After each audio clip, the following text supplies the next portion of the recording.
Namili nga pala kami ngayon mga kakulit ng simpleng panghanda para ipamigay sa aming mga trabahador ngayong darating na Noche Buena. Medyo late na nga mga kakulit itong video na ito sapagkat naging busy nga kami nitong dumaan na Christmas. Kaya naman ngayon ko pa nga lamang may papakita sa inyo ang mga kaganapan sa amin nitong dumaan na Christmas. So ayan mga kakulit, so bali ngayon dahil malapit na ang Noche Buena, kaya naman namili kami ng mga pang Noche Buena ng aming mga trabador dito sa aming ipinapagawang dream house. So bali ang trabador nga pala namin ngayon mga kakulit dito sa aming ipinapagawang dream house is pagminsan 6, pero ang active 5 lang kami. So dinamihan ko na rin ito pang Noche Buena nila, tapos bumili na rin kami ng tinapay.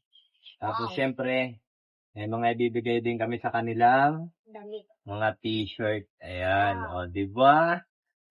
So ngayon, babalutin namin ito. Simpleng panghanda nga lamang pala mga kakulit ang aming mga pinamili ngayon na ipamimigay sa mga trabahador namin na gumagawa ng aming ipinapagawang dream house. Dahil puro kagastusan nga kami ngayon mga kakulit sa aming ipinapagawang dream house. Kaya naman kung ano nga lamang yung kaya namin ipamigay sa kanila, yun nga lamang yung aming pinamili. Ang importante nga lamang mga kakulit, kahit papaano, mabigyan nga namin sila ng kahit simpleng panghanda.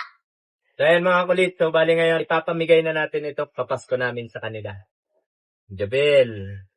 Uy, swerte mo, nakakuha ka ng cellphone, nakakuha ka pa niyan. Salamat to. Oh. Salamat, Chappy. Raymond. Ayun ka, hindi na yung pumila. Ako mapila na. Thank you po. Galando. Thank Pang you. Noche Buena at damit na pamasko. Hindi Wow. pang trabaho ha. Ay, katrabaho ko ito sa Juan. Gerald. Merry Christmas. Happy New Year. Salamat, pare. Ricky. Tapos yung nag-iisa Merry kong Christmas. puging kumpare. Mga kulit. So, bali, lahat pala nagiging trabador namin dito sa aming pinapagawang dream house. 8. Kaya ngayon, tinulang ng isa, mabili na lang ulit. Buti na lang, hindi napunta yung isa. Merry Christmas! Ayun lamang mga kakulit. Merry Christmas! Bye-bye! Okay.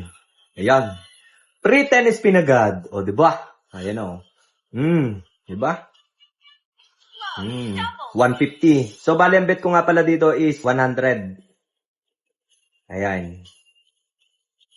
Okay, 20. Be responsible. Uy, ang laki nun. 2-4. Be responsible lamang ha. Ang larong ito is para lamang sa 21 years old pataas at bawal ito sa 21 years old pababa. At syempre, ang itataya mo lamang dito ay yung kaya mo lang mawala. At para lamang din ito sa may mga extra income. 100. Yun, yan ang napanalunan ko agad ngayon. O, diba? Yan. 2,800. O, syempre, dahil nanalo na tayo, kaya naman, withdraw na kagad natin yan. So, dahil nanalo na nga tayo ng halos nasa 18,000, kaya naman, withdrawin ko na rin. At syempre, sa pag-withdraw naman, i-click mo lang itong withdraw. Withdrawin mo na kung magkano yung gusto mong withdrawin. O, diba? Ganun lang kadaling manalo dito sa PH Fortune. At syempre, dahil nanalo ako ngayon, kaya naman, mamimili ako ng mabibigyan ko ng pabonus ngayon. Syempre, mag-comment ka na. And then, isama mo na yung GCash number mo. At baka isa ka sa mapipili ko na mabibigyan ng bonus ngayon.